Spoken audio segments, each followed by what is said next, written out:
Ketua DPD 2 Partai Golkar Halmahera Utara Frans Maneri tidak lagi maju di Pilkada 2024 mendatang. Jabatan Frans Maneri berakhir di 2023 sebagai Bupati Halmahera Utara.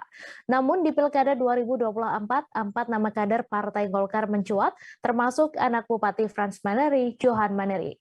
Untuk informasi selengkapnya akan disampaikan langsung oleh rekan jurnalis Tribun Ternate, Arafik Hamid yang kini sudah terhubung bersama kami. Silakan Arafik. Ya, rekan Mei, memang benar Pilkada 2024 mendatang Bupati aktif Bupati Kabupaten Halmahera Utara Bapak Frans Maneri juga Ketua DPD 2 Partai Golkar Kabupaten Halmahera Utara tidak lagi mengikuti Pilkada 2024 mendatang. Namun dari rapat pimpinan daerah beberapa waktu lalu di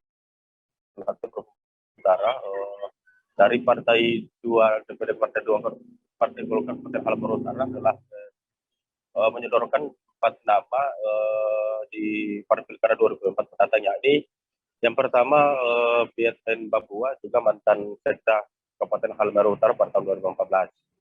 Yang kedua Samsul Bahari, masih anggota DPR Kabupaten Halmahera Utara yang masih aktif, dan yang ketiga Mulisa Petapi, wakil Bupati Kabupaten Halmahera Utara. Namun dari keempat nama tersebut yang terakhir adalah anak Bupati Kabupaten Halmahera Utara dan juga Ketua DPD 2 Kabupaten Halmahera Utara, yakni Johan Maneri, yang sekarang masih menjabat Ketua HIPMI Kabupaten Halmahera Utara. Nah, sejauh ini berdasarkan hasil konfirmasi ke Sekretaris DPD 2 Kabupaten Halmahera Utara Bapak Heri, membenarkan bahwa keempat nama ini telah disodorkan pada saat rapat pimpinan daerah di beberapa waktu lalu di Kota Ternate, Maluku Utara.